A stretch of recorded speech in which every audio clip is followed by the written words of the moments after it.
Hi there. Nice to see you, Julie.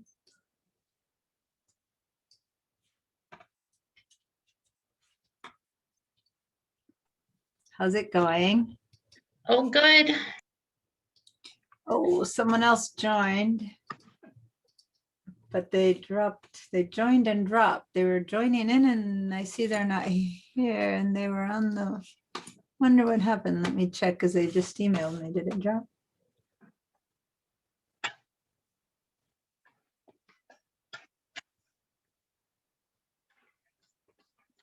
Huh.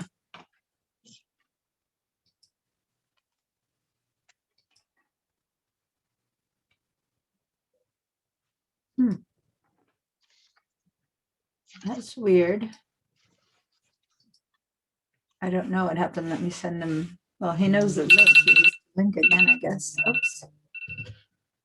He said he linked and then dropped out and can't link now. Oh, well, let's see. So give me a sec. Someone else sent me another email about an assignment. Let's wait until a few more people show up. Julie, give me a sec here, okay? Oh, that's fine. Someone's saying that they could submit because Cengage state is wrong. I don't think so, but let me check in a second.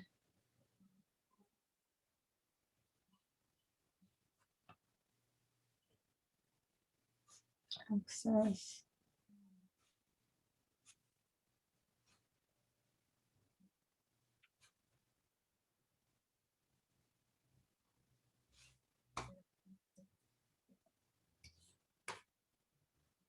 Module 1, textbook project. I don't see how. Today is the 20th.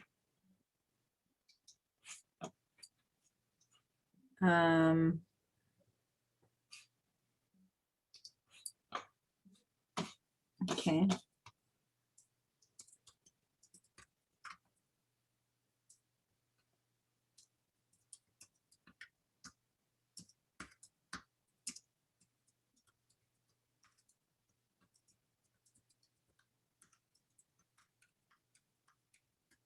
Send him the link again. Get the link to the Zoom.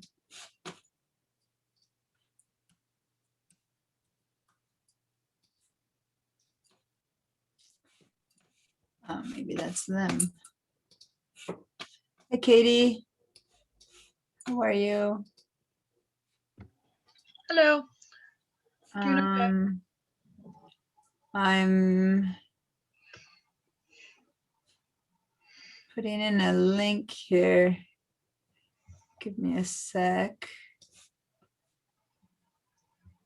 I'm asking Brandon to join us for a second because he seems to be having issues with Cengage.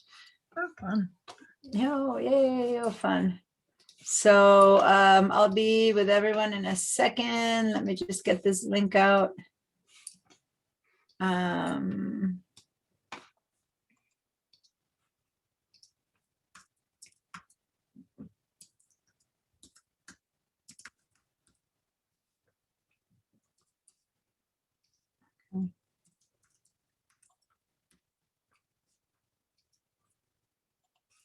All right, so hopefully he'll join us. Okay.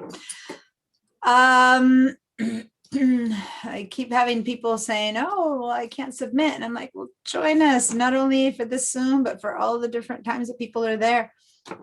I don't know how to convince them that this is the way. If there's one thing that if anyone could change for me would be that people would really see that getting on Zoom is the solution to most people's problems. Anyway, I see you are without your headsets, Katie. Do you have a different sound going on? Oh, there's They're right here. there. I got yesterday I got a migraine from them, I think. So you're trying not to. I'm just using the computer's head or speaker and stuff. Hi, Joseph. Can't see you, but I know you're there. Oh yeah. So guys, I don't know who's going to join us today. So I'm gonna start talking to not waste the time of those of you who are here on time. So, well, first of all, any questions about PowerPoint? How did you find PowerPoint? Easy, hard, complicated, peasy pie? It was Love- good. I had problems more with the textbook one, so. Mhm. What kind of, I mean, problems that you were able to solve or problems that you need to ask about or bring up or? Well, I was having problems with resizing the picture to get it to stay what the textbook had said, and You know, a lot of people have that problem and it's so infuriating. You were working with that last week with someone, right, Katie? So what was it that you found a workaround? Well, the way I do it is it has a set of instructions you have to follow A, B, C, D to get the shape that or the size they want you to do. So you just delete the photo, reinsert the photo, it'll go back into where it's supposed to be, and then you can go from there and move it to the right shot size. But yeah. But if you do not do it exactly the way they tell you, then the numbers don't fit in right. And I don't know why they don't give just a generic number that's easy instead of such a complicated one that doesn't jump in.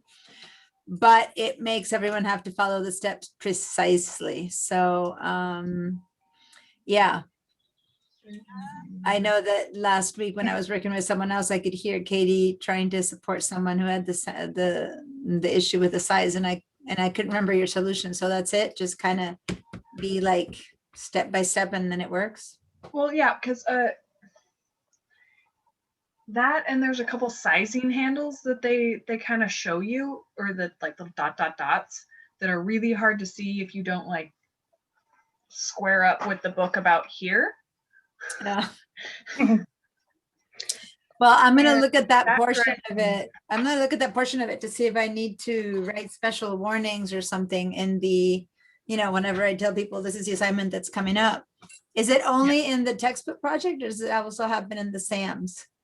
Well, in the SAMs, they don't actually have pictures for you to follow or something like that. They just say, move it this way or so. But it works. The Yeah. SAMs, when you change the size or you move it, it works. It's not an issue. Is that, Yeah. Julie, what happened to you or? I had no problem with the SAM one. It was the textbook one. I didn't think about deleting the picture and reinserting it, so that's a good point. Yeah.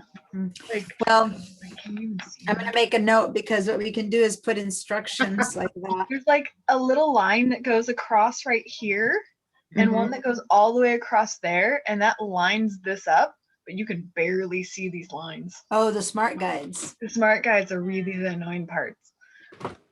And they're like, hey, go to this smart Yes. guide area. Those were the only Um, points that I had missed, but that, You know that what was though, plenty. but I heard that yes last week.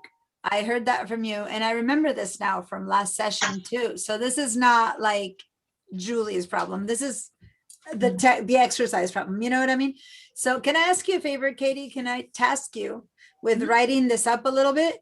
The solution to it, even if it's not perfect, I'll change the wording, but just send me the points and the number and your quick solution, and then I'll post that whenever I'm in the module. In the what to do for this week module, you'll see the instruction, then there's always tips for things that do or don't work, and I'll add that one to those tips, Joe, yeah. So I found out that, and it didn't seem to matter if I did it in the SAM or in the textbook assignment. When you go to resize the picture, you can actually click in that space where the picture measurements are and change the measurements, and the computer accepted that. That's what Joseph is saying in the chat. Yeah. But sometimes I remember trying to grapple with this last session with another student, and we couldn't put in the numbers in there and it just wasn't accepting it. Yeah, for some reason it worked for me. So Julie, did you try to type in the numbers? I did multiple times, and Yeah. it just Yeah. So when it stayed on the textbook one.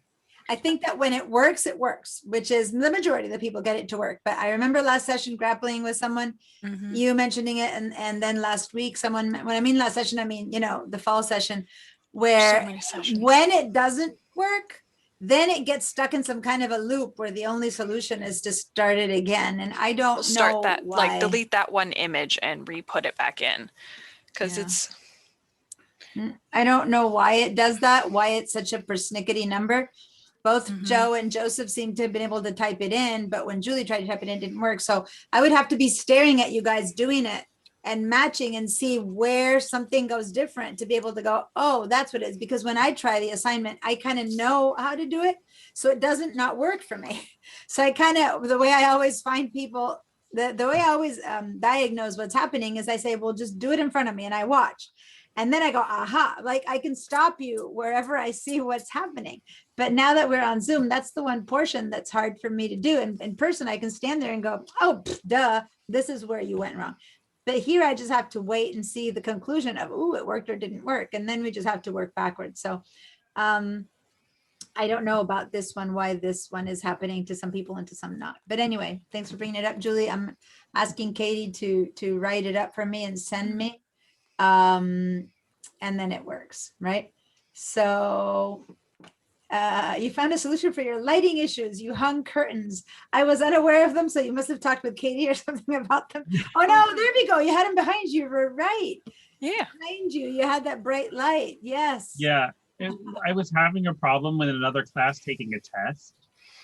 And because it was, I live in an old house and it doesn't, for some reason, the upstairs has no like overhead lighting. There's like no overhead lighting in this Yeah. room. Yeah, I've been And there, done so- that. And so it's like, anyway, I was having this problem and the computer wasn't they couldn't see me for the text. And the person said, well, I think it's because you have so much lighting in the behind you. And so I went and grabbed another curtain and threw it up there and it worked. So I was able to take the test. So anybody have the So problem? Good to know. So that's good to know. The proctored tests where they need to recognize your face and make sure that you don't move outside of the screen or something like that. It's good to know that they don't let you have this backlighting, because like right now, Katie would be in trouble and I would be in trouble. You might notice it's blurred, but I also have light behind me. So thanks for letting us I'd know be, like, a solution. covered. Yeah. We don't take these tests, so we need to hear from students who tell us what does or doesn't work as the solutions, because then they'll come to us going, I couldn't do it. Yeah, so that's what happened. Well, my tests aren't proctored, but yeah, The two other classes I'm taking, both of the tests are proctored. Like I don't have the problem at night if it's dark out, because it's fine. Yeah, it's an issue. All right, well, you guys, let me just share with you guys today's PowerPoint, and it's basically kind of the concluding session. After this, we're not so here we go. Desktop 2. Okay, That's right. It is only 2 weeks. I know, we're so close to the end. So basically, you are doing the SAM, the PowerPoint module 2, textbooks and SAM. So just like this week, only for week 2. I'm going to go over today over what those new things that you're going to be learning in PowerPoint are going to be. But these assignments that are due are the same, with an additional assignment here, which is this cropping and resizing extra credit. Oh, wait, the spotlight didn't turn on. Why is the spotlight not turning on? Okay, so here we go. So we have I didn't mean to pass through that one. I was just clicking. Here we go. So the cropping and resizing is an assignment where I want you guys, that's the one thing that drives me crazy when I see PowerPoints from out there. I showed you a little bit about cropping last week and resizing, the issue that Julie had. So you get to practice a bit more of the cropping and resizing with real world photos and your own photos that if you want to bring in. Because no matter how many PowerPoints I see, I keep seeing how people, to make space, just squish things or stretch things out of proportion. It drives me crazy, instead of just knowing how to resize things correctly, or even just cropping out what you don't need. which is a much better solution than making things be all distorted. I don't know if people don't notice that they're distorted, but it would seem that they have this awesome presentation, great information, and the photos are cringy, and always the cringe comes from the lack of knowing how to crop and resize. So it's an extra credit point. If you do it or don't do it, it's to your benefit to really learn more about cropping and resizing, since that tends to be something that's a problem. And in our in our assignments that that you do with SAM, or with Cengage, you basically do it one time. They tell you put in this number and you're done, and you don't really get the import of this job. So I highly recommend doing it. It's a quick one, but you'll get a bit more practice. In fact, if you stay behind today and don't need help with assignments, we can do it together. So I can do some more explanation about it. All right, again, where the reports are, although you already had to check them for this time, so you know that they appear in the bottom, as the bottom slide. And what we are gonna make sure you know that for the same deadline though, okay, so that's the same, you have those 3 assignments, but you have also an extra credit and the possibility of retaking 1 of 2 exams. Okay, so you can, I think some of you guys, I think maybe Joseph, you said you wanted to take it last week. Quite a few people mentioned that they wanted to retake 1 of them. So just so you know, they're worth 50 points each, and you can only take 1. Okay, it's not like the main ones, the PowerPoint Access. Those are all worth 100 points, but those you cannot retake. These are the only ones that you can look back and look at your lowest score and the one that you want to get higher and retake it. It's open as of now, as of today, actually as of all day today, up until next week. The exams I leave open until 9:29 p.m. so that if there's any issues with, not being able to submit or whatever, they can still next Tuesday you can join us during the class. So they're open until the end of the class time versus assignments are due before class time. This is a reminder of how to practice. So if you want to practice for the Windows 10 exam, I put the links in the week 13 module, or 14 module, but I also otherwise go to week 2 where we worked on Windows, and you can find these assignments there, or next one, or for the Computer Concepts exam, you can go to module 3 and do the training. Okay, so it's just run through the training. That's all you need to do for the Windows. That one's easy. It's hands-on, just run through the training. This one, Computer Concepts training, remember, it's videos talking to you about things. Take notes, focus and listen, and then the questions on the exam are yes, no, true, and false. So they're not hands-on. Okay. And there's no many chances, because if you say yes or no, the only other option would be yes, right? So it's easily it's yes and move on, no, move on, true, move on, false, move on. And I think there's a couple, 1 or 2 that are multiple choices too. So any questions about the retaking the exam? I'm not sure. One of you 2, Joes, mentioned you were going to take it again. Do I remember correctly? No? Yes, maybe. Yes, Joseph, you said you were going to take it. Okay, so it's open. Which one are you planning to take? The concepts. Okay, so yeah, that one that's the one that you need to study a bit more for. But if you have any questions about the issues or what they mean or whatever, that if you're not going to do it immediately, you can ask us today, or you can connect to Zoom to ask a bit more about it to clear up the concept so that you have a better chance at doing well.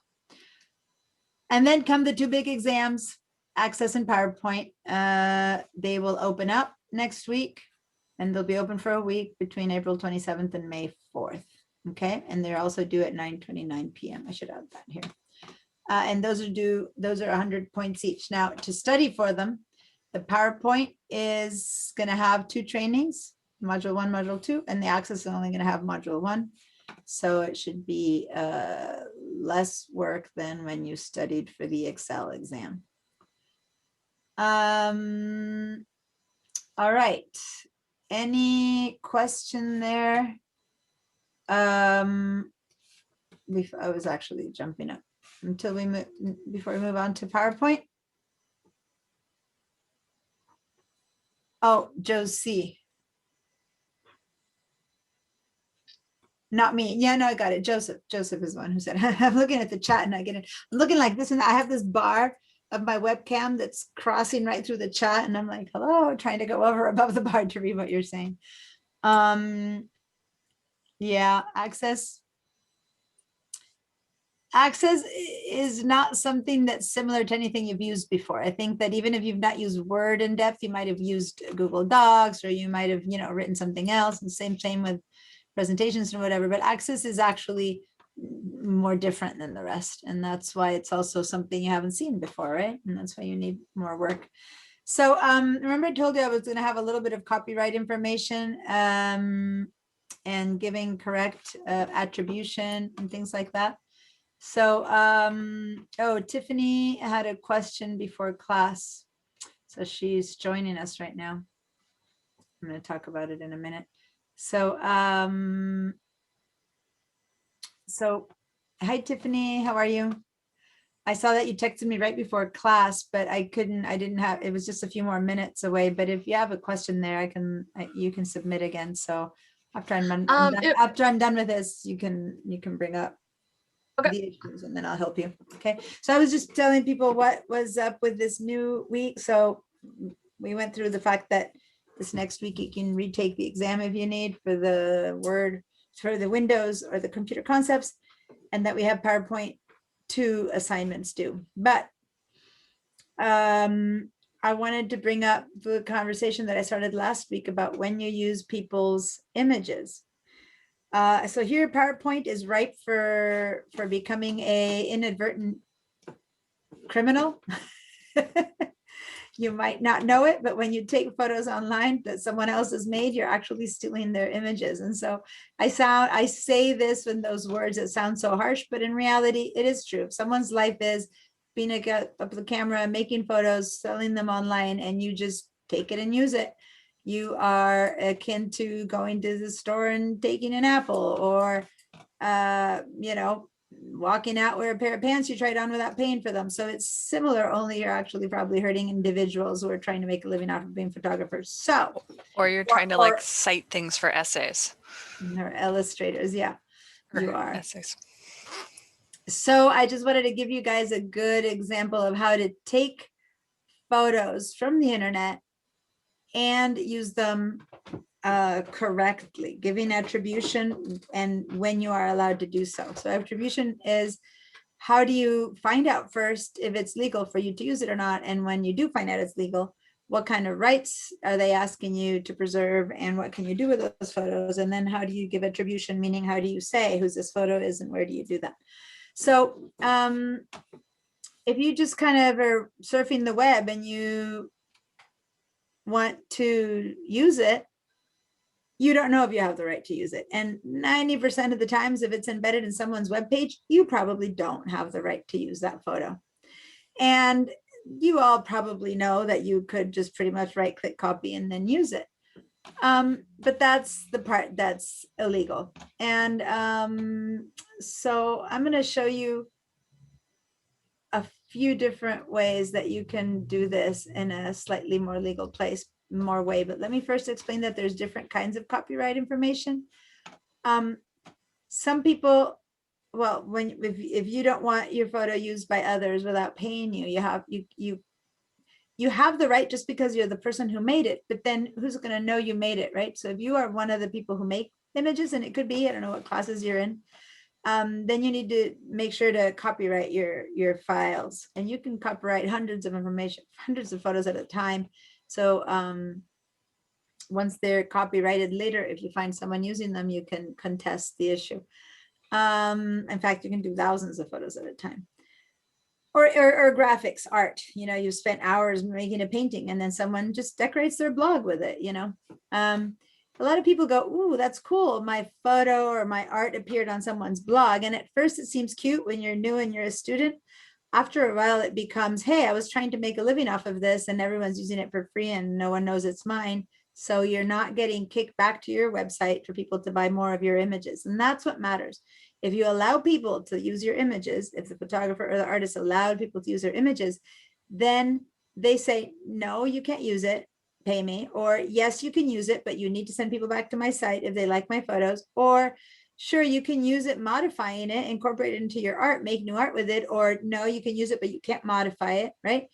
Or the one which is, hey, you're free to use it. I don't care. Do whatever you want with it. Hey, chop it, cut it. Don't say it's mine. It's totally fine. So those are all different levels of rights that you can give. Okay. And so depending on what kind of rights you give, if you give complete freedom to be used, then you're giving them a Creative Commons license and you put them in public domain. Public domain means anyone can use it for whatever they want. Okay. So here's an example. A traditional copyright, you cannot use it, copy it, modify it, do anything. Creative Commons, you can use it without asking me for each thing, but maybe I'll put some rules, like you can use it for personal work, but not for commercial work, or you can use it for commercial work, but you can't modify it and you need to have my name under it or stuff like that. So that's Creative Commons. And then public domain is, hey, do whatever you want with it. And old stuff, even if it's done by really famous artists, as long as it's before 1923, you can use it for free and do whatever you want with it. Okay. So when you do have to find your photos, how do you know? How do you know what all these rights are and where they show up? Okay. So I'm going to show you a couple of examples. And let me go to this one here first. Whoops, this one here first, which is an example of attribution. When they do want you to give attribution, you might have to write something like this. And I'm saying this because the extra credit assignment that I asked you to do is asking you to give correct attribution for the photos that you're going to use. Even if they're your own, give yourself correct attribution.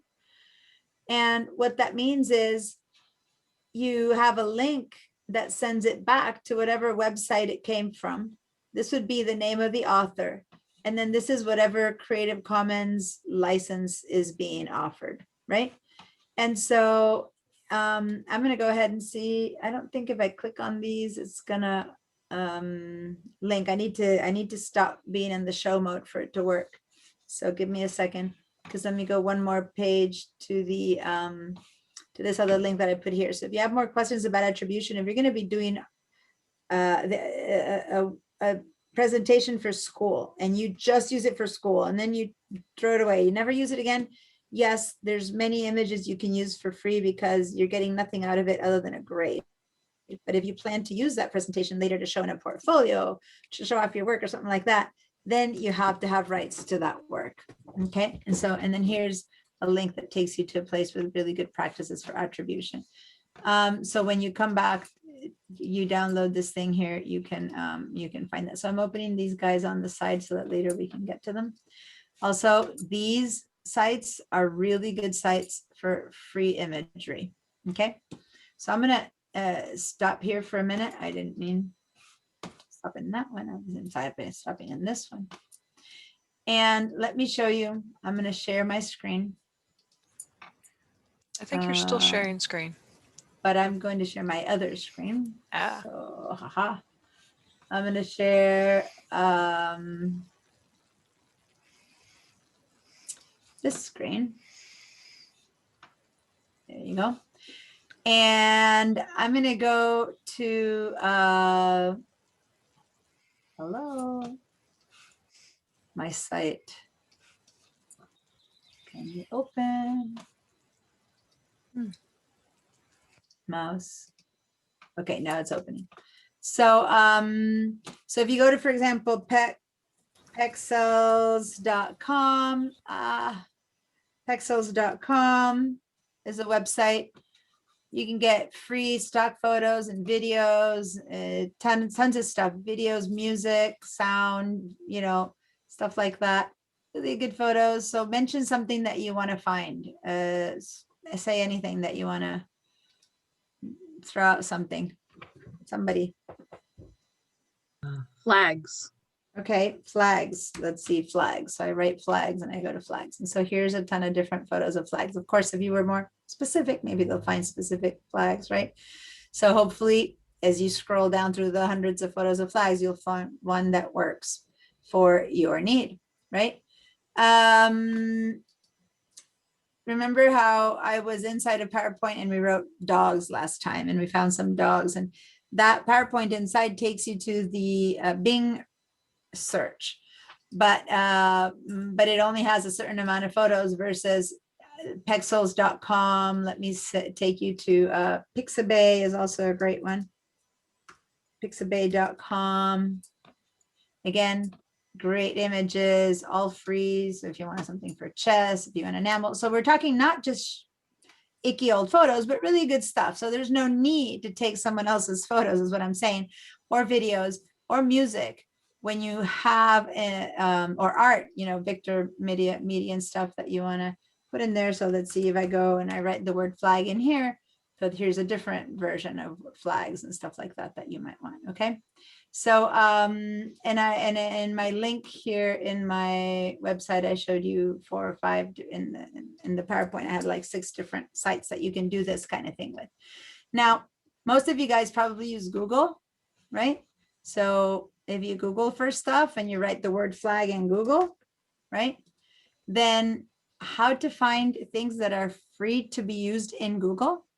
That's a whole nother question, because if you go to Google and say flags and you go to images, you find a ton of flag images, right? Y'all probably know this part where you can find images under Google. There's a ton of flags, right? But these flags, just because they show up here, does not mean that you can use them at all. 100% does not mean you're allowed to use these. So here's the trick in Google. Up here, where it says tools, you click on tools, and look at what happens when I click on tools on and off. See this little line that appears down there? And right under there, you see usage rights. Pretty cool. So then you go, I want to have a Creative Commons license, meaning stuff that only show me stuff that I can use with a Creative Commons license. You click on that, and now the stuff that shows up is for the most part, almost for sure, a flag that you're allowed to use because you found only Creative Commons license files. Okay. So then if you want to use this one, say that this is the one that you want to use. Oh, coincidentally, look, it's on pixabay.com. Remember, I just mentioned Pixabay? Or it's on Commons and Wikimedia, or it's on, there's a whole place on flickr.com that has the Creative Commons concept was actually something that Flickr began. So people put up their photos there that they're willing for you to use, right? So now if I go and use this flag, here's Pixabay, here's Pixneo, there's a bunch of these flickr.com that you just go and use. So say that I go into this one, free images, Pix here. I haven't used Pix here before. And this one says licensable, some don't. So they have the information there, right? So say I click on this one, Pixabay, American flag blowing in the wind. So I go click on this one, free photo in Pixabay. And here it is. This is the photo that I clicked on, and I can just, it tells me what the license is. It's a free for commercial use, no attribution required. Other might say free for commercial use, attribution required, but this is a perfect example of no attribution required. That means that this photo, I do not need to write any information about the maker. Others will say attribution required, and then you click on that and it tells you what kind of attribution they want. So let me see if I find another Pixabay that might want attribution. Let's go to some other, here's another Pixabay. And when I click on it, it takes me to Pixabay. Oh, also no attribution required. Okay, so we're getting kind of lucky that these are not attribution required. Others do.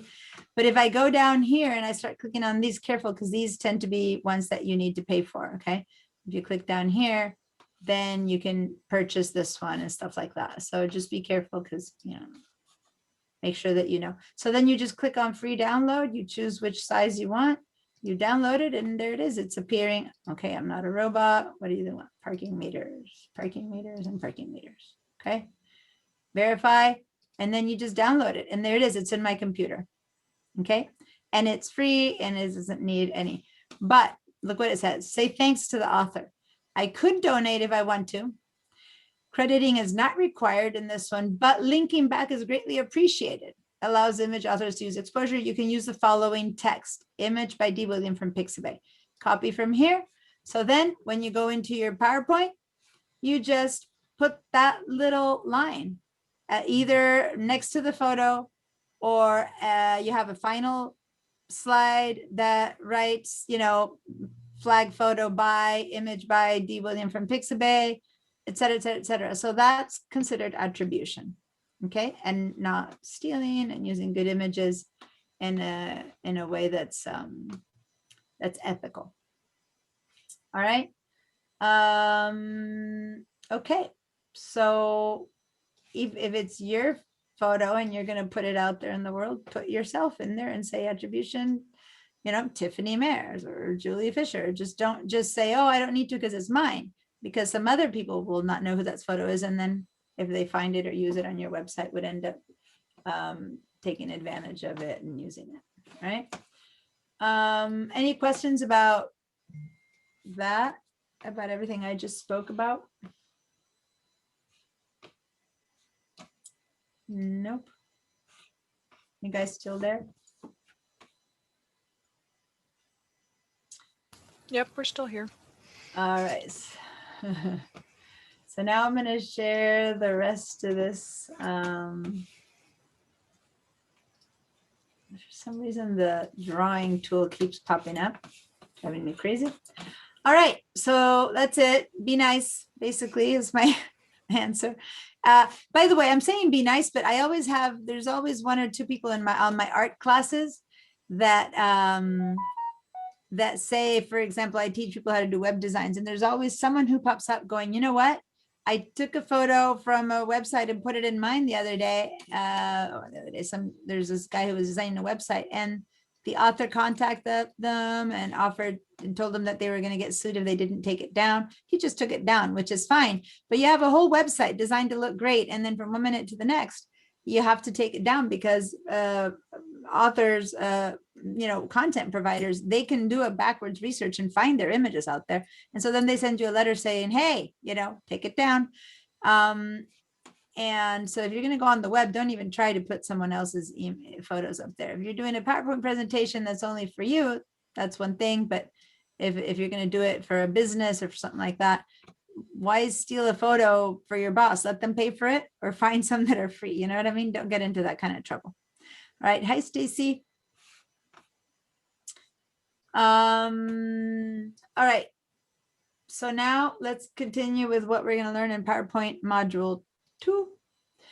And so in this module 2, we're going to not be stuck to the themes provided by the Microsoft PowerPoint program, but you can also search other kinds of themes. So you're going to have to go online and download a different theme than what's available, and set your art up with that. By the way, on these sites that I just showed you, you can also, there's sites like Pixabay, Pexels and stuff like that.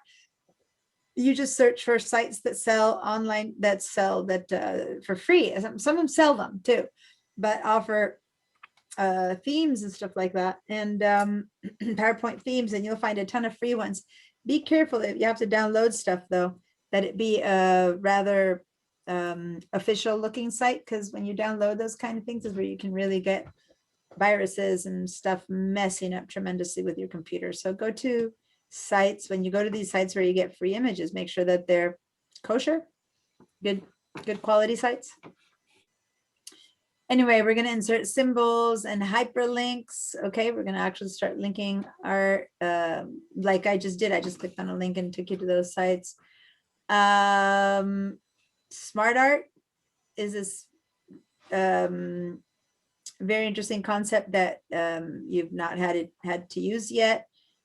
Smart art exists across Word and Excel as well as PowerPoint, but they've refrained from showing it to you. They showed you different things, but here is where it's in its glory in PowerPoint, but the same tools are in on the other two.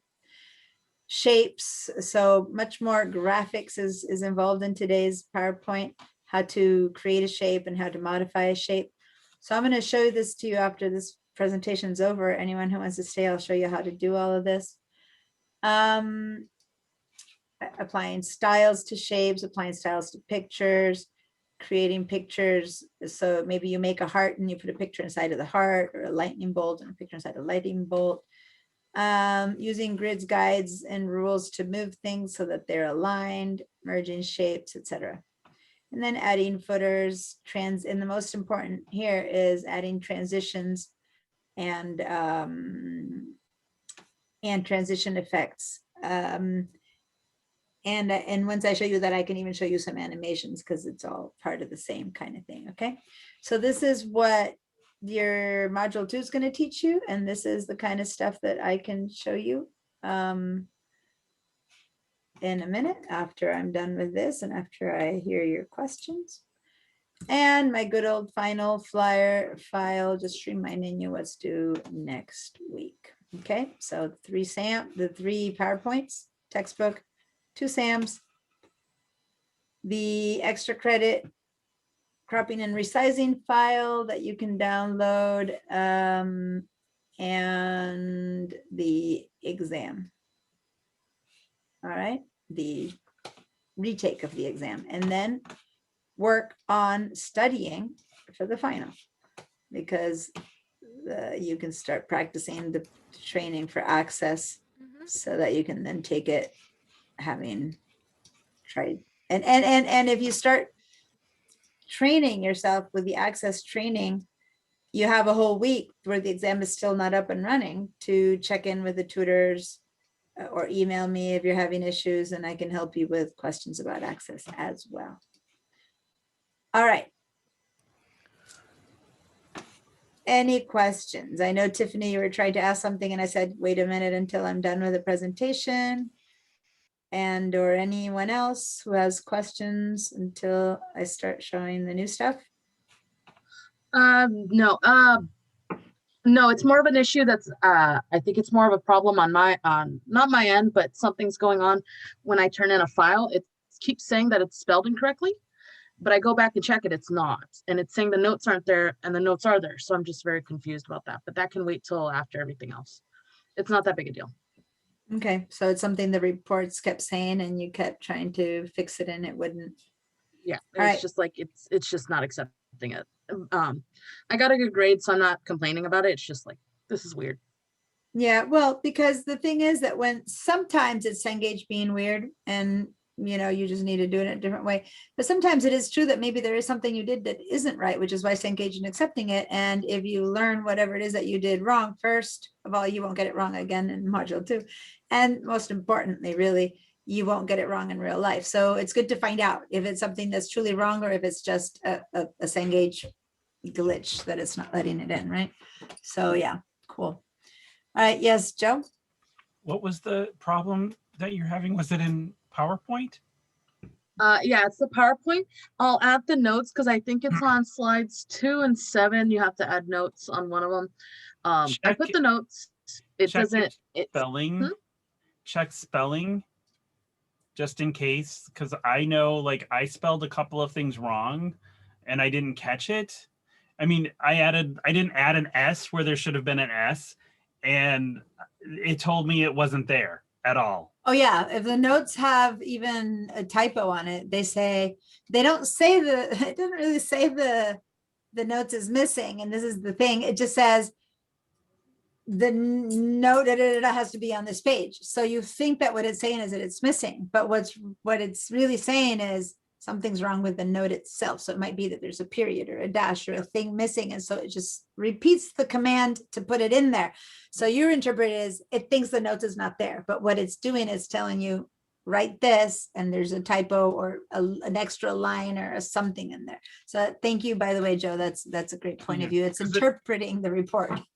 It happened to me. There was the one where we have to add the bullets on one of the slides.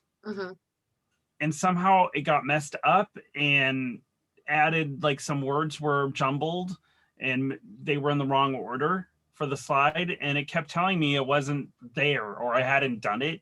And I went back and the little tiny pictures, I went and looked at the little tiny pictures on my computer screen and enlarged it so I could see and changed everything so it looked right. But that happened to me, you know, because I didn't add a, you know, that was wrong in that one slide. And then I didn't add an S, or I added an S, and the computer saw that it was there, that it wasn't supposed to be there. And Yeah. it didn't count it. So check the spelling. That might be it. Yeah, I always have to remind people that the reports have to be read with a brain, which is a weird brain. Yeah, that the hardest part of all of this, the Cengage, is understanding that if it gets repeated, it doesn't mean that it's missing or it's not there. It's just a something, and that whole thing is wrong. So it just repeats, do it, do it.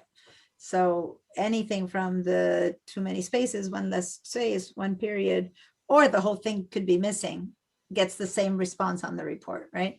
So yeah, so we can check on that a little bit later.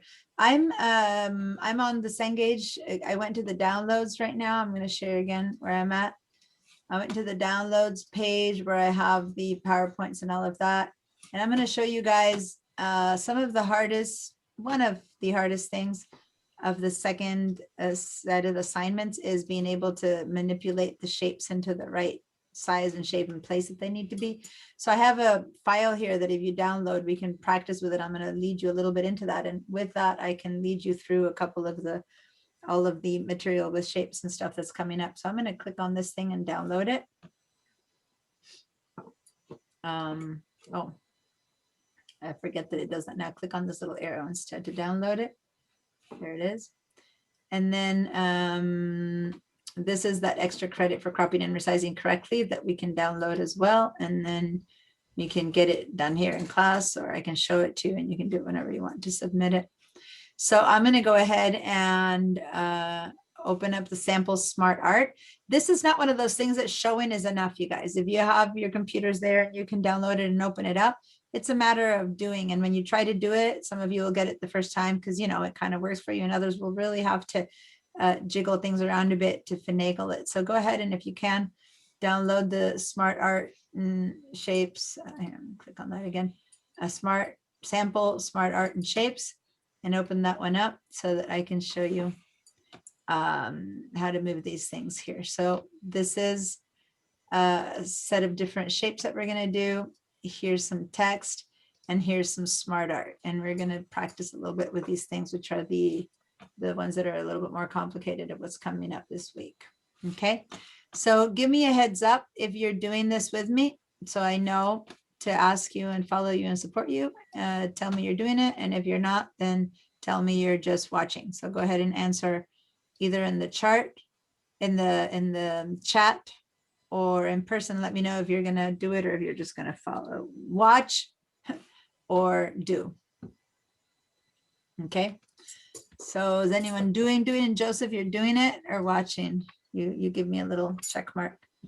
Or all of you guys are just saying just watching, except for Joseph. Give me a check mark. Joseph, are you watching or doing? All right. So here's the thing. This is an example of 3 different shapes, right? Put in a very specific time, a specific place. To make it easier for those of you doing it, I had already created the shapes here, but I'm going to actually put in a new slide here and get rid of that. And I'm going to just show you where you create the shapes from. So say that you're in the home page here and you need to insert something. Well, you can insert a whole bunch of stuff, including shapes. And today we're going to talk about shapes and Smart Art, right? So here's indoor icons, which is another type of shape, or even 3D model. I mean, PowerPoint is getting pretty advanced on the art it can do lately. So remember word art from Word, from the time we did the Word program. There's word art allows you to do cool, funky looking presets to text that gives you some shades or reflections or fills or stuff like that. That many times gets confused with Smart Art, but it's 2 very different things. So between word art and Smart Art, we're talking 2 completely different creatures. So let's start with shapes. can click on here and you can choose. So here I have a recently used. So if you've never used one, you wouldn't see anything there. Here's a bunch of different shapes, right? So say that I click on a very basic shape like here, a lightning bolt. So I'm going to go ahead and click and drag, and until I let go of my mouse, I can, you know, I'm just moving my mouse right now. I have not let go yet. I can change this, the proportions of this one and this shape until I say, okay, this is how I want it. And then I just let go, and there it is. There's my shape. Okay. That said, once it's put in there, I can still grab the sides or the top and make it, you know, if it's okay for it to be distorted because it's a generic kind of shape, you can make it taller or corner, or if you move it from the corner, then you can distort it and hit it. And then this little antenna on the top, we did this with the photos before, allows you to twist and turn. Okay, so there's nothing necessarily different right now about that versus any photo. It comes in as an image, you do whatever you can do with it, you modify it, but it is just a shape. It came in as a certain type. Notice here that it came in as a particular style. So when I click away, there's no tools that allow me to play with this shape. Once you select the shape though, then all these tools pop up that weren't there anymore. In fact, the last possible tab was Acrobat, Math Type Help, Acrobat. Yet when I click on that, right behind a new one appears that would not be available unless I click on the art. And that one is the format and drawing tools. Okay. So in these tools, I can change my shape styles, which again, styles is a bit like a theme, like many settings at once. So I can click on this and suddenly decide I want it to have that style. And there it is. Now it has a little shadow, or maybe I want it to have this style, and now it has a gradient. So these are presets that are already decided for me. Maybe I want it to have that one there. Okay. So these are all sets of preset choices that you can make all together. Or you can get in here and decide that you want to change for a different shade. You know, you want to fill that isn't there, and it's not one of the choices that were given to you. You want to fill it with that one. Okay, so you fill it with that color. Then the outline now is a different outline. You can tell it you have no outline, or you can give it a different tone of outline, or you can give it a really fat outline. So now you get it a big fat outline. Okay, so you can change the outline, color, size, shape. What if you don't, there, we're going to go with that one. And for the fill or the outline, what if you don't like these colors and you want a different color? Well, if you don't want these colors, then you can go to more fill colors. Click on more fill colors, and over here, I'm going to move this over a bit. You can drag yourself all over the place, choosing the perfect teal tone or the perfect whatever. So here's showing you the current one. I'm going for the fill right now, or the new. And so maybe you choose that you're going to go with, there you go. You choose a teal, you like that one there, and you say, okay. So now you've got a teal that wouldn't have been there before. I'm going to go back to you can a thinner outline, or even better, what if I choose dots for my outline or dashes for my outlines? Okay, so you can just play around with stuff like that. All right, so I'm going to just go with a thinner, light colored outline. So those are things that you can do. You could also add effects. You can have the same as before, like we had with the text. You can have shadows, and shadows that go up, shadows that go down, little floating shadows and stuff like that. So here I have a little perspective lower left shadow popping out there. Okay, so that's stuff that you can do. I'm going to go change that right now to no preset. So I don't want, well, actually, let me show you first how you can get beveled stuff in different positions. So here I'm going to give it a little beveled one. So there I've got a little beveled lining. So all of this with stuff that comes inside of. Now, I actually have the possibility of editing this shape. If I really want to change it a bit, I can go all the way to edit the shape and edit the points. And suddenly I can make it be wider and 1 point, so if you can even make, you can even select this shape and turn it into something it really even wasn't, right? So I don't know, this part you won't be asked to do in this assignment, but just letting you know that you can, really play around with this as much as you want, to say the truth, and have turn this into a W or into, you know, Batman's thing, or you can make them little curves. So by the time you're done, you can end up with whatever you want out of these shapes. So by now it really doesn't look like lightning anymore. But, you know, what I'm trying to say is you can really play around with this stuff. It's really good. Now, you can also have fills that are not, let me go with a cleaner. Let me start with a shape that's a bit easier, because now with that kind of shape, it's harder to fill it. So I'm gonna bring in a more regular kind of shape now. See, I'm gonna bring in a cloud. There we go. So I have a little cloud now, okay? So you already saw the fill can be colors and all that stuff, but it could also be a picture. I could put in a photo, right? So I can go onto your computer and put in a photo of, you know, your favorite, your little pooch, your dog, your whatever. You can search online. So I'm going to go back to the online search that we did last week. And maybe I'm going to put in, what should we put in a cloud? I'm going to put some fish floating in a cloud. I don't know why, but hey, that sounds like the right thing to have a fish do. So I'm going to, what's a good fish for swimming in a cloud? Here, I'm going to put that little guy swimming in a cloud. Insert, and there it is. Got a little puffer fish swimming in a cloud. I don't know why I thought that was appropriate, but there you go. Put a little puffer fish swimming in a little cloud. It's puffy and poofy like a cloud. I know. So it is kind of poofy, the cloud and the spines and yeah, it's not the best. I'm sure there'd be another example that would be cuter, but there you go. So that's the photo filling. Well, So it's a thundercloud. yeah, there you go. So that's filling in with a picture. Or you could choose to fill it in with a gradient, or, you know, so you can have a central gradient, and you can change the colors of your gradients. Or the last one is you can actually have a texture. So maybe I'll fill it in with a little, I don't know, there we go, jeans, denim kind of texture, okay? That said, you can also write in all of these shapes. You can just select the shape and start writing. So I'm gonna start writing inside this shape. And I didn't have to do anything in particular, just select the shape and start writing.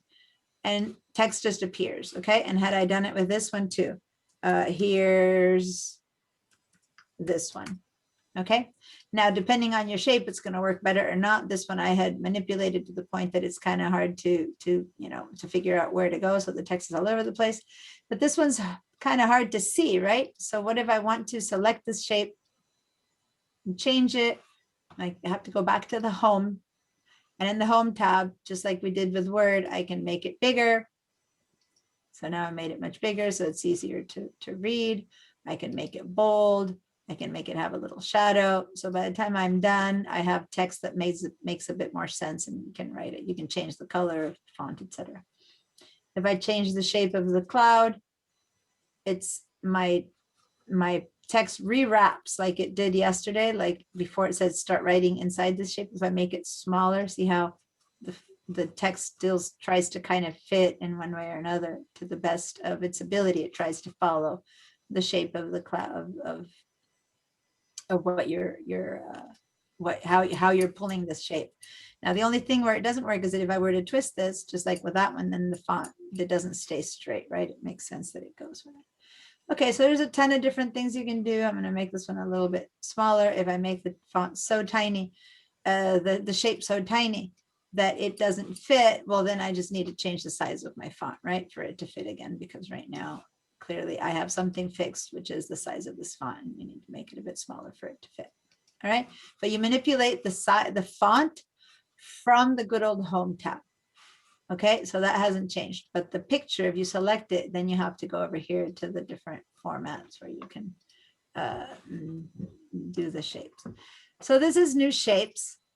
I'm going to move this to the side, and let me actually move it to the top, because that later we'll follow up with that. But the next thing is how to manipulate, just like you saw how easy it was to manipulate these guys, I can also bring in a photograph. So I'm going to insert a picture like last time. I'm gonna go ahead and do one from, oh, actually, did I download? When I showed you Pexels, did I do it from here? No, I didn't do it from inside of a VM view. I just want to see if I had it in here. Okay, so let me bring in flower this time. Let's bring in Cosmos. Cosmos just began to appear in my garden. So I'm going to bring in a Cosmos because I just got a little Cosmos in my garden. Okay, so here's the Cosmos. I'm going to go ahead and this is just a photo that I brought in, period. That's all it is. But I can give it again. So remember when I selected a shape, how I got all the drawing tools and I select this shape and I get all the drawing tools. Well, look what happens when I select the picture. I get picture tools, right? If I double click, then I get to make all of these different styles and formats. Like I can put it in a frame like that and see how it adds a frame and it adds a little shadow and a big frame and a frame that has a little reflection. See there, let me move this out of the way. I can have it in this frame that has a reflection underneath. I can click here and find tons of different choices. Maybe this one or that one or a little fuzzy ending. Okay, I can even skew it in one direction or another. Okay, so say that what I choose is that one. Here we go. I'm going to go with that one. Okay. But what if I like that one, but not completely like that? Or what if I choose that one, but I don't like the black frame? So this might be nice, but I don't like it black. Well, then you can still choose that effect and then alter the choices. So here's the effect I chose, which is a really heavy-handed frame. Well, what if I choose to make that the color of this flower? Well, how do I find the color of this flower? None of these are really, the pinks are really the color of this flower. So then see this good old eyedropper? I can click on the eyedropper and then I can click on the flower. And look at that. Pretty cool. It picked up the pink from the flower. Now I'm going to choose in a darker part there. I'm going to choose that side. So now I've got a frame that's got the color of my flower. So again, it's the picture fill, but the eyedropper, so I don't have to guess. Okay. So there you go. That's, you know, so you can modify the effects again, the glow, the soft edges, more variations, left variations, all kinds of things. 3D rotations, you can make it go up and down. Okay, so all of this is different ways to play with that one flower you brought in. Okay. You can also make changes in color. You can go over here and make color corrections. You can make it brighter or darker, you know, overexposed, underexposed. So there's a bunch of stuff you can do to these images. Or you can add some artistic effects. Maybe you can turn it into a sketch. So I'm going to go ahead and turn this one. It's slowing down into, it has so many effects already that it's getting time. So I turned it into a pencil sketch of this photo. Okay, so pretty funky stuff that you can do with pictures. So you don't need to sit there with your boring old pictures. You can have some fun with it. All right. One thing about, I'm looking at the list of things that you're going to have to do. Hold on. Hold on, because I closed the file and I wanted to go to the list of things. There's one more. Resize the shape. I showed you adding effects, applying effects, add text to a shape. So I showed you all that. And, oh, inserting a symbol. Okay, so I'm going to move this little photo over. I'm going to make it a little bit smaller. Let me actually add a new slide that I can not have to add. So you can also insert icons, okay? Things that are already shapes or symbols. So say that you bring in a little turtle. There you go. Insert a turtle. And the turtle can be as big or as small as I want. So there's tons of these little icons there. And you can do the same thing to them. You can fill them with all kinds of art. You can go in and, you know, put in colors and all this kind of stuff to them. So it's pretty cool. All right. So I just wanted to show you that. What else? Five shape style, picture as a fill, grids and guides. And merge shapes. Here we go. Okay. So let's go over here. So this is the final, these should be a kind of upside down. This one here are the 3 elements that are going to make this thing up, right? And this is something you had to do in the past. Now the shape is different, but this one was pretty tricky. This isn't like you had to create some very special kind of arrow. It's just one of the shapes you can insert, right? So if you go to shapes, notice that you can also put things like arrows. So in here and all these kind of shapes, these are those arrows, right? So you can put in one of these guys. So when you click on this arrow, it doesn't matter which curve it's on. When you create it, there comes the shape already in that shape. And then you have to, in that order, and then you have to flip it over, okay? So just, this might look simple, but it would take hours for students to do this for a couple of reasons. First of all, when you first create the symbols, if you don't treat them from the middle, if you just kind of grab them from a corner and start pulling, you start to get distorted, right? So be careful not to use the sides, top or bottom, for not distorting your shape, unless you want to distort it. But if you don't, which in the assignment it asks not to distort it, if you don't want to distort it, then use the corner. See how from here you get, or hold down the shift key, and then you get proportional, bigger and smaller.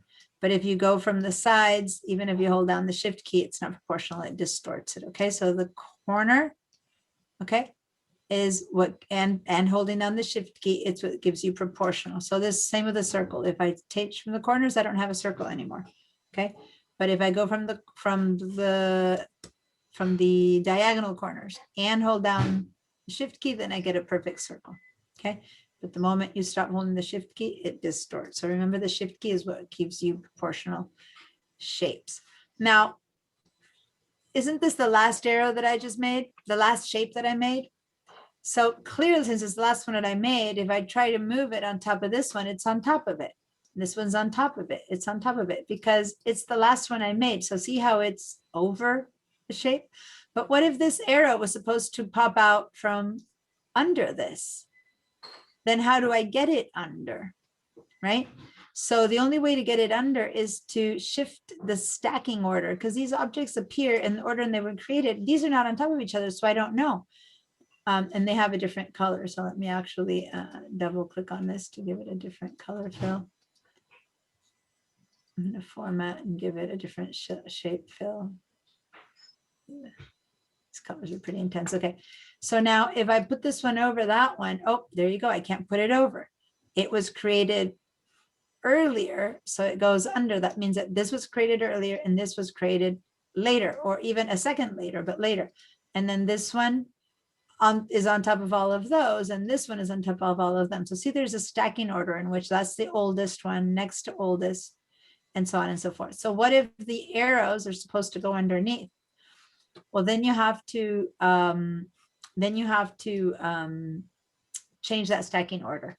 So you can either go over here and say bring forward or send backwards, right? Or you can right click and send backwards or bring forwards and stuff like that. So I'm going to go over here and show you the choices are bring forward or bring to front. So bring to front, and this is the arrow, means nothing because it's already in front. So if I click on bring forward or bring to front, nothing happens. If I go to send backwards, it goes one under, and then send backwards again, it goes another under. Bring forwards, it goes one over and one over.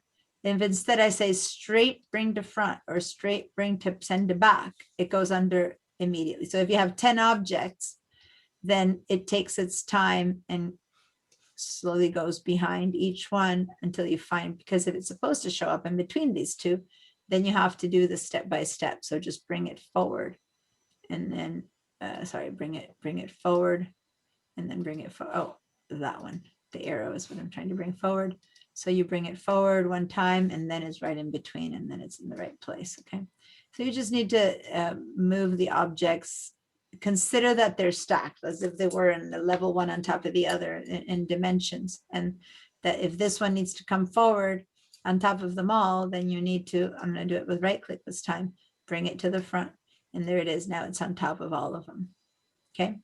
So just know that there's no, that the only way to move these in or out in between them is by changing their stacking order. And then you can, if you want to have this arrow looking like it's coming up from behind it and this one as well, that's good. If not, you need to move it to the front for it to pop up like that.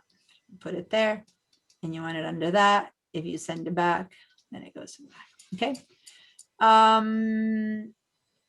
So in this one, that was one that we had to do before. It became a problem because people would have the tips in the back and the arrows in front, or the arrows and the tips in the back. So you guys are going to have something similar.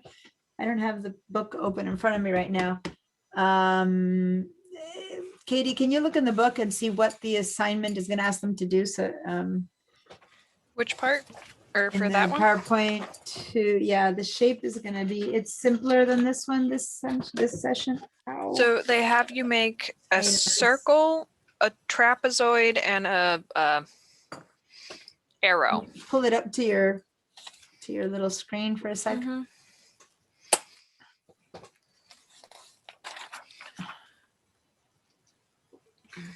So there it is. So that's Those are the shapes you're gonna need. So it's A similar. trapezoid, a circle, and a triangle. So And then the shape is going to be one of these guys. That one, trapezoid. I should put this back through here, not actually do it that way. This one. Okay. Anyway, and you'll end up with some other. Oh, I just dropped a whole bunch of stuff from my desk. Ouch. Anyway, so you saw a little bit how to manipulate shapes and how to work with them. It's not the same as doing it yourself, but if oh, here it is. That's what it's gonna look like eventually. Okay, so she has her finger in front of it, but that's an arrow. That's one of these arrows, kind of like the one I just showed you. And those are the three shapes. So it's much simpler this time. This time, getting these three shapes isn't going to be as complicated as the one that we used to have. Yeah. They probably figured that it was very hard, and they made a bit. But anyway, that's the deal. You're going to have to make these shapes. Grab one of these arrows, and You have to move it something forward like and that. back as well. And do that kind of thing, and do back and forwards and whatnot. Okay. So that's going to be the shapes that you need to get. All right. Any questions before we move on to Smart Art? Yes, no, maybe. Nope. Okay. I'm going for one person's answer to speak for everyone. And now let me show you Smart Art. So here's an example of bullet points right now. They're very unoriginal bullet points, but they're bullet points, right? And over here in 6, you see that there's like a little graphic or stuff like that. Okay, so I'm going to show you a couple of different things. This one here could be a list. So I'm going to select my bullets right there. And I'm going to go into Insert, Smart Art. Okay, good old Smart Art. So I'm going to click Smart Art and I get a set of choices. So depending on what these bullets say, I can have these bullets show as a whole bunch of different types of list. I could click on this one here, or that one there, or that one there, or that one there. You know, there's processes, there's lists, there's cycles, you know, there's that thing, there's just, you know, all kinds of different pre-made graphics for me. Flow charts, relationships, matrices, etc., right? Pyramids. So I'm going to go to one of the simpler ones. I'm going to start with that one, for example. I'm going to say, okay. And, oh, I shouldn't have selected it first, but never mind. Here's the text. So my text is still underneath. I'm sleepy. So I'm going to insert. Yeah, I moved it over here. So say that I didn't start this right, but never mind. So that I select my first text, I'm going to go ahead and move this over and put it over here. So I'm going to first show you guys here in the text, and then we can use the bullet points. So say that I click we inserted the text, inserted the smart art that we chose, right? And when I click in here, it lets me type in type in a bullet. So I'm going to say,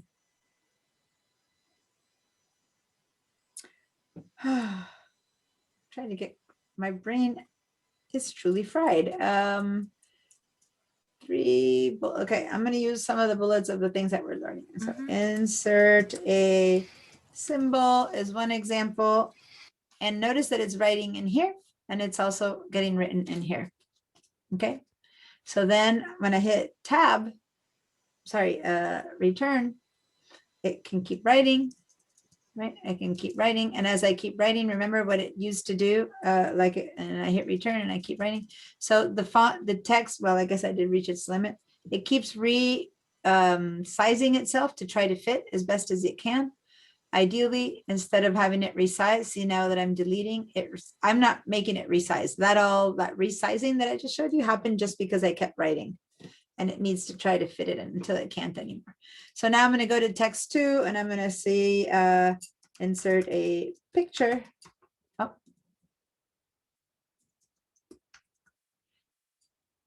And then here I'm going to say, whoops, I didn't mean that. I'm going to say insert some text. Okay, so these are 3 possible options of things that you can insert. Now, notice that this information here rewrote itself here on the left. Okay, so what if I decide that I want to change the order? See what I just did in here? I put insert a symbol, insert a picture, insert some text, and I hit the tab so that the bullets that were on top ended up being a sub bullet. So by making it a sub bullet, that text stopped being a main one and it went inside there. Now I'm going to actually go ahead and delete that and move it out again. And now it became a main point. So say that I want to put something written in here beneath insert a symbol. I can also control it from in here. I can go to after the word symbol, hit the type, hit the return, hit the tab to move it in, and then write insert a symbol. So going to be an arrow. Okay, so uppercase arrow. I'm going to hit return, or another symbol would be a circle. I don't know why I forget to put uppercases here. Okay, so I'm going to write a circle or a dash. So these are all different. Wow. Circle. My goodness. Is my C not working? There we go. So see, as I keep writing, how it's a live graphic, and that the graphic keeps changing based on what I'm writing inside here. It's pretty cool.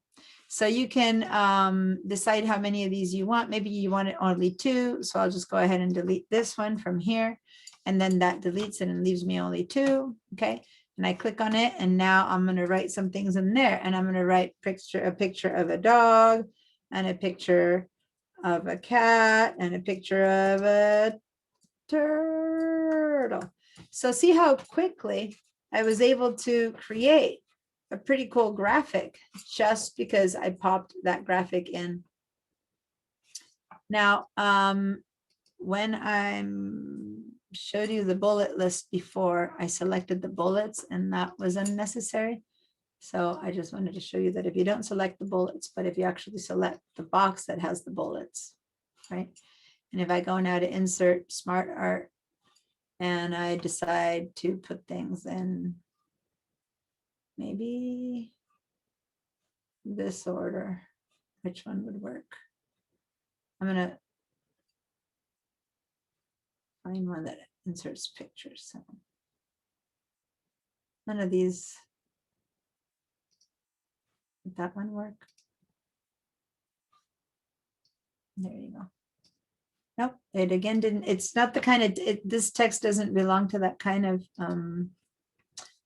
that material. I'm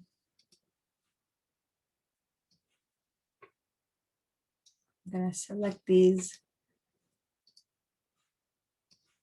Selecting them again. I'm copying in the Mac way instead of in the PC way. I'm gonna insert a different type of art and I'm gonna paste it in. So now I'm gonna insert, let me get a hierarchy. I'm gonna create a hierarchy chart. I'm gonna say, okay, so here's the hierarchy chart. By the way, let me change the colors because I'm so tired of these colors. So let me go with something a little bit more colorful. Go with that one. So then if I paste all that stuff that I just copied, I paste it in here. See how it already is creating my whole chart? All I need to do is change the order. So maybe my first bullet here was the boss, you know, the CEO, right? So there's the CEO. Then here is, I don't know, who comes after the CEO? I don't know, organization charts. Let's go for something. Here goes the queen. Here goes the prince. And here goes the princess. Right? So by working with these bullets, by putting this one under the queen, say it went under, and then the princess is also going to go under the queen, right? Then this one here is going to be the prince's child, right? But it's popping up there, but all I need to do is go and put it twice under, and then it's popping in there. Oh, I need to put it in under that one. So actually, this is the princess's child, and then under prince, I can put the prince's child, right? So basically, you can, I'm gonna go ahead and get rid of all the extra ones because I don't need so many anymore. So I'm gonna tap these. So you can handle a whole hierarchy thing here just by, I haven't organized the art at all. When I select it, all I've done is reorganize the bullet list, right? With in and out and in and out, and my whole art is taking place. So it's pretty cool, pretty, you know, well done. It's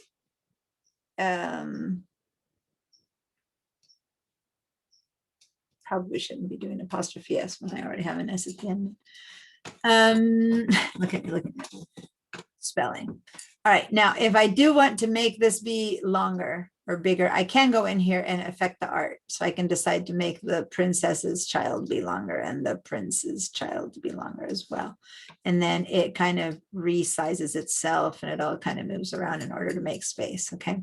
So that's possible too. I'm not stuck with the tiny box. So this, for this little princess is a little bit tiny, I'm gonna make it a bit bigger and so on and so forth, okay?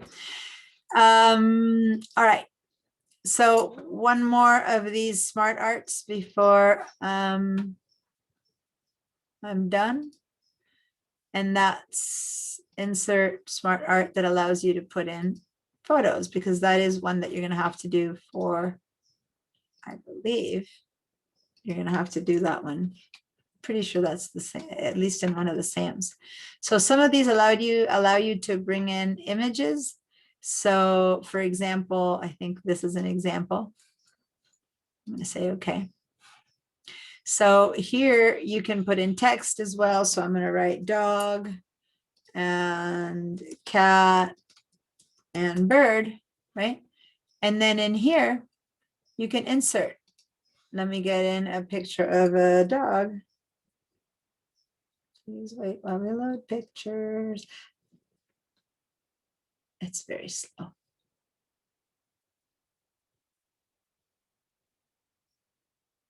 All right. Why is it not going in? So I'll show you in a second when I redo this, but see how there's a little picture image there. So the Smart Art asked for pictures. It's a kind of Smart Art that asks for you to insert pictures, right? So when you click on the file, now I clicked on bird.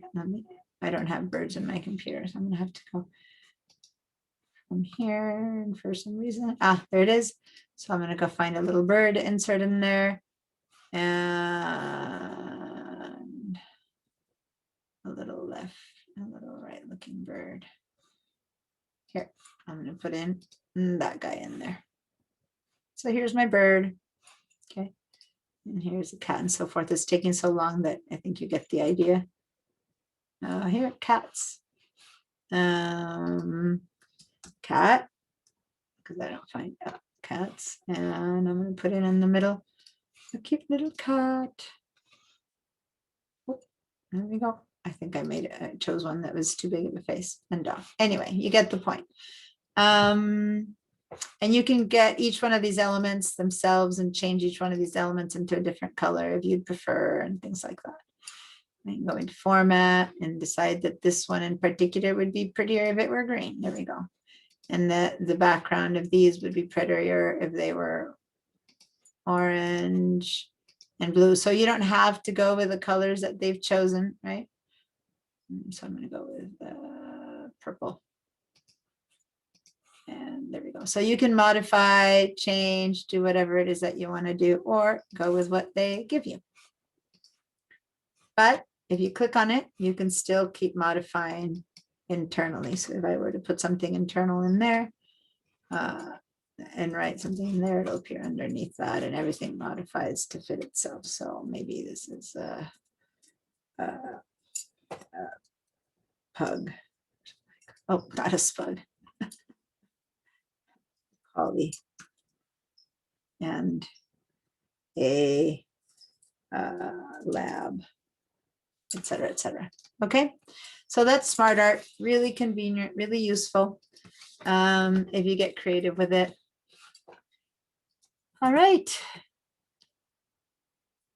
That, looking at the list of things that you're going to be doing next time. Oh, I didn't insert a hyperlink really quickly.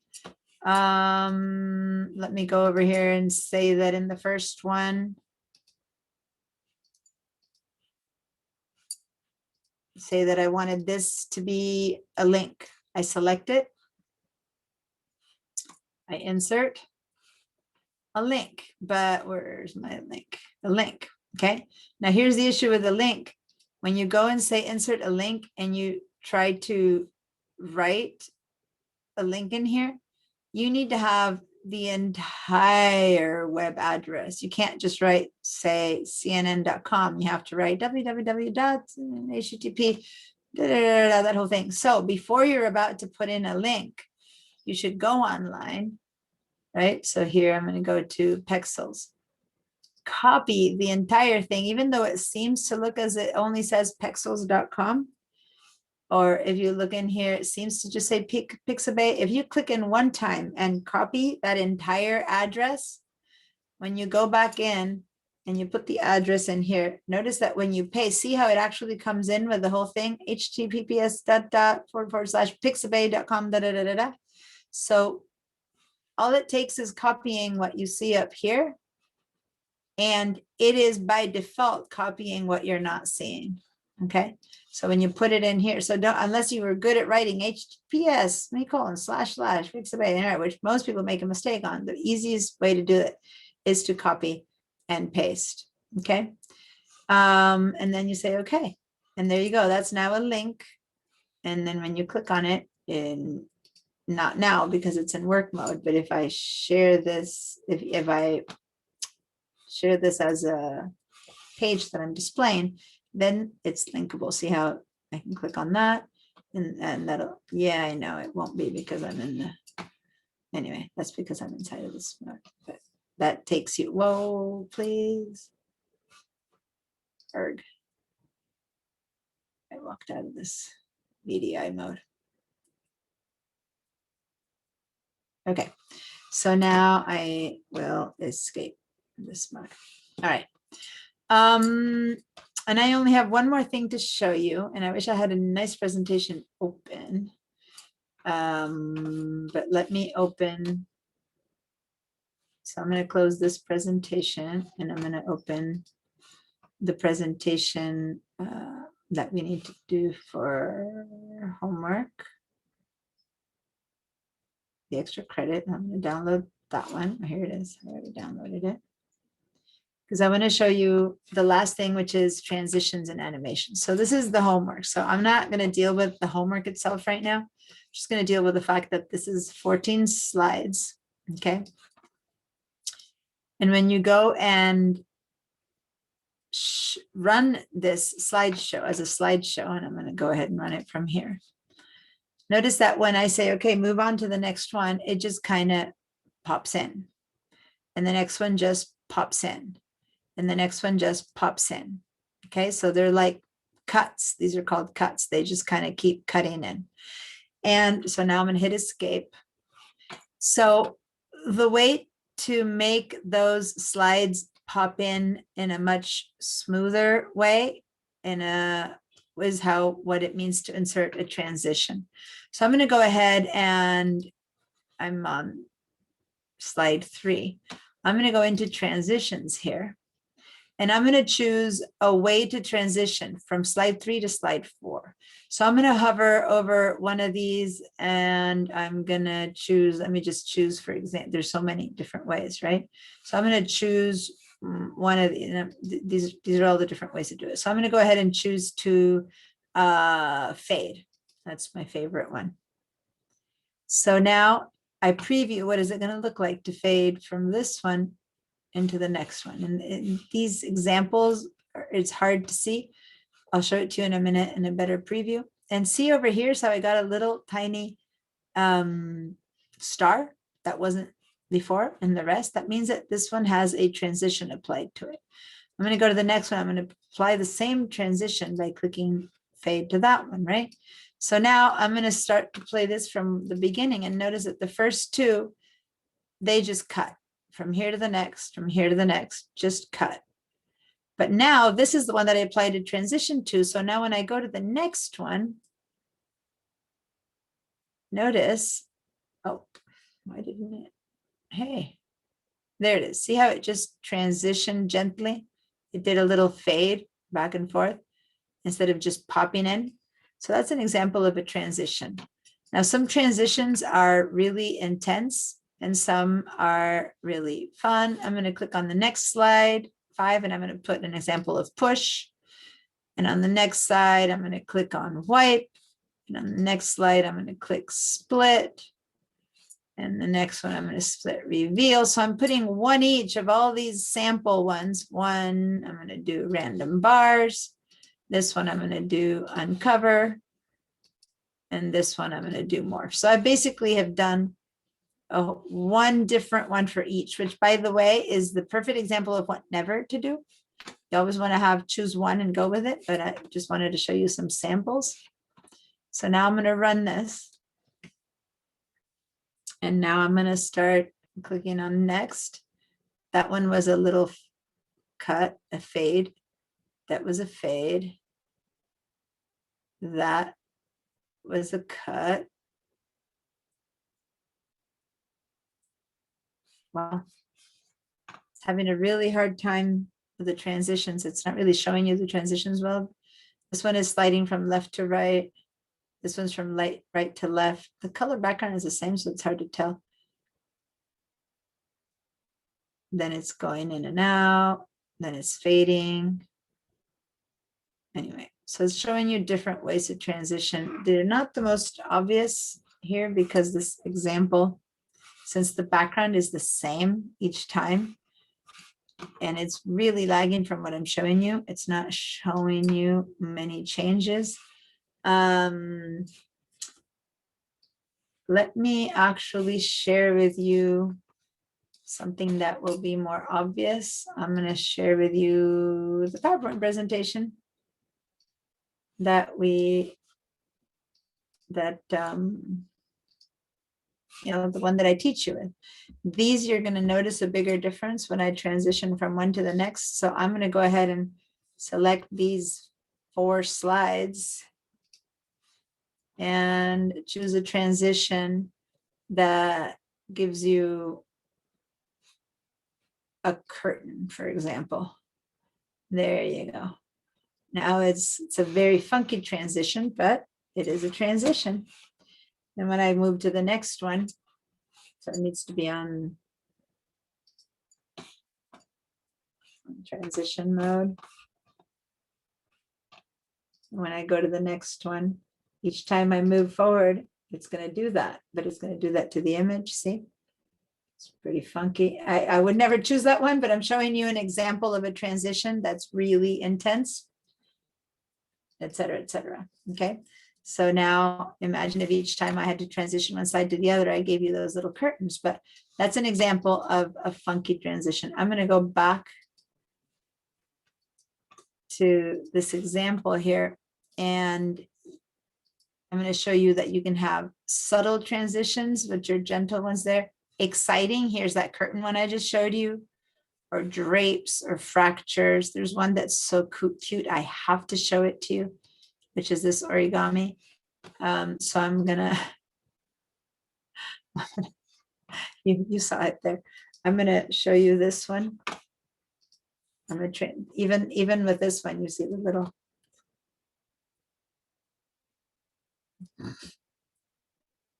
It's really funky, but hey,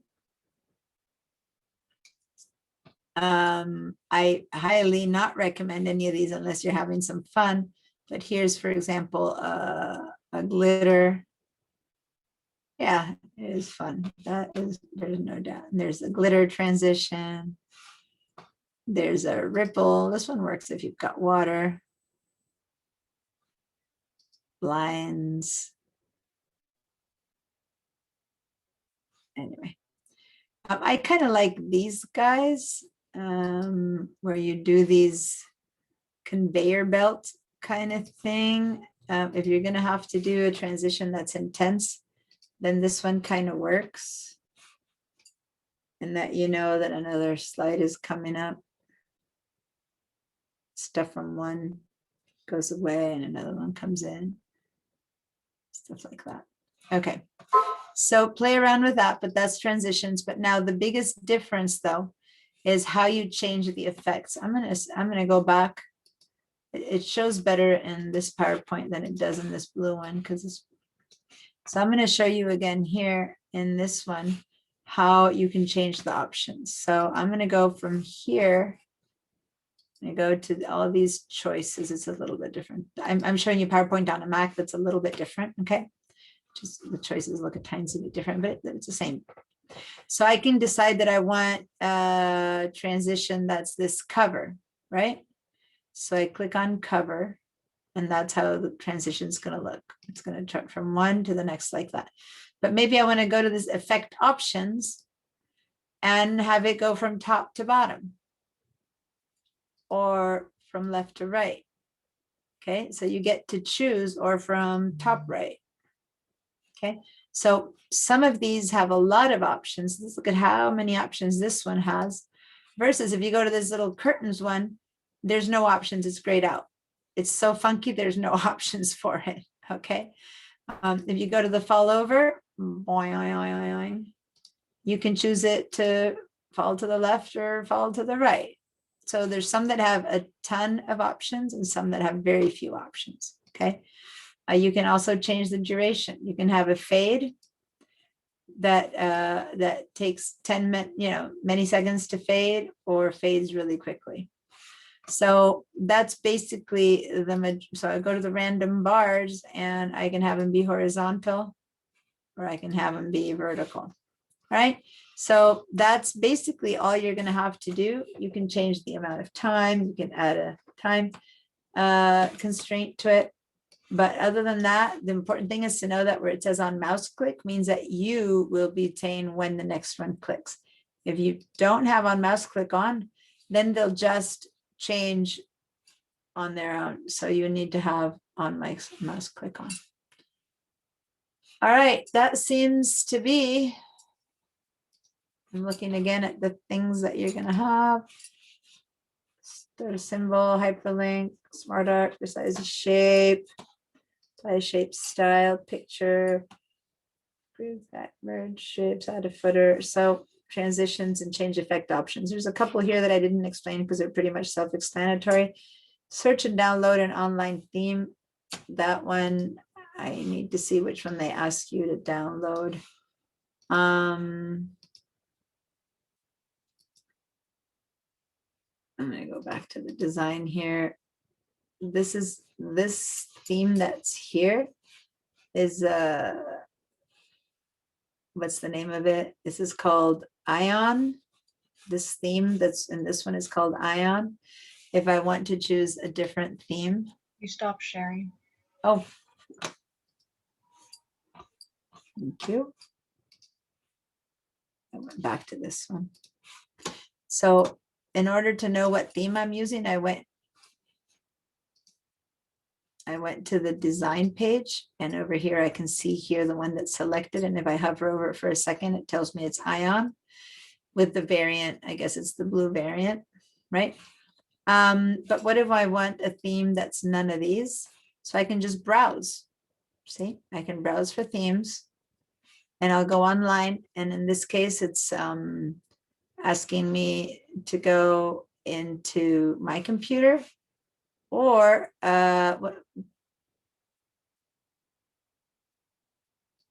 do you have, I don't think it's going to let me browse online from BDI, or is it? See, it's not on, but see here it says enable contact updates from office.com. That's where I would normally go for online, right? For some reason it's off, because this one is allowing me to browse for themes that I've already downloaded. So maybe what's going to happen is I need to go online and download one, put it in my computer, and then just click it, click that file. Can I download? I'm going to go over here online, and I'm going to browse for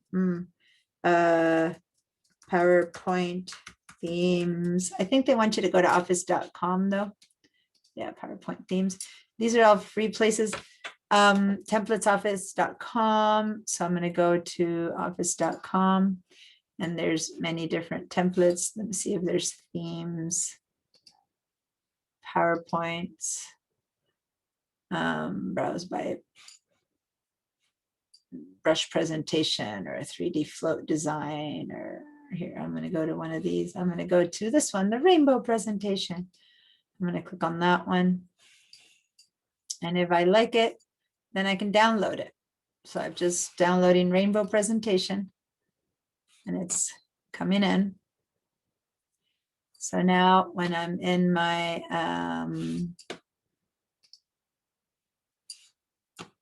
in here in my theme, I'm going to browse for themes, and I'm going to go into downloads, and there's the rainbow presentation. So I'm going to apply, and there you go. My whole thing has changed theme.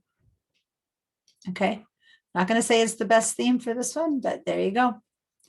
I have changed theme as much as I could have changed theme from one of the existing ones, but I went and browsed for one online and downloaded it, and then it ended up in my downloads folder, and then I just inserted it into my presentation, and there it is. It's pre-made. And if I go into my home, check out all the different layouts available, the section header, there's not much to it. It's just a couple, 2 different ones, but that's about it that are special. But hey, it's the different layouts available. Some are more special. All right, so that's how to search and download for themes. All right. I hope that show and tell was slightly eye-opening. I don't know, things that you might have not known that you could do graphic wise, that can be done pretty easily. All right. Anything else? Any questions?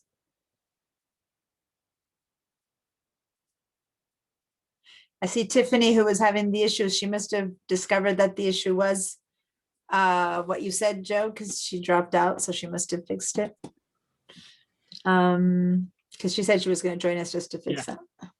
It was interesting. I actually was able to get both of my assignments done, and I fixed whatever problems was in them with just fine, and submitted them and got 100 on both of them. So, I mean, Just by finding an extra space or an extra typo Mhm. or an extra something, that's cool.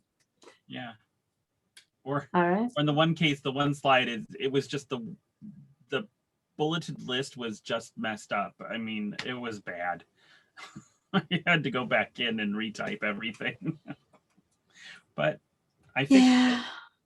Good. Well, that's the thing. Now you know how to.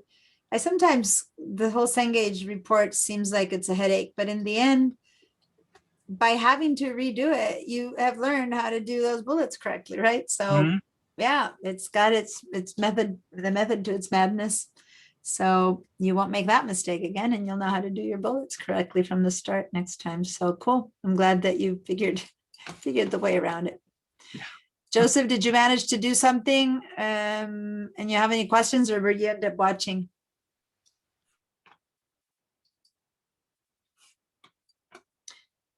While I wait for him to answer, if you guys want to do something and hang out and do your work or ask questions, you're welcome to stay. Usually the women who stay a lot aren't here today.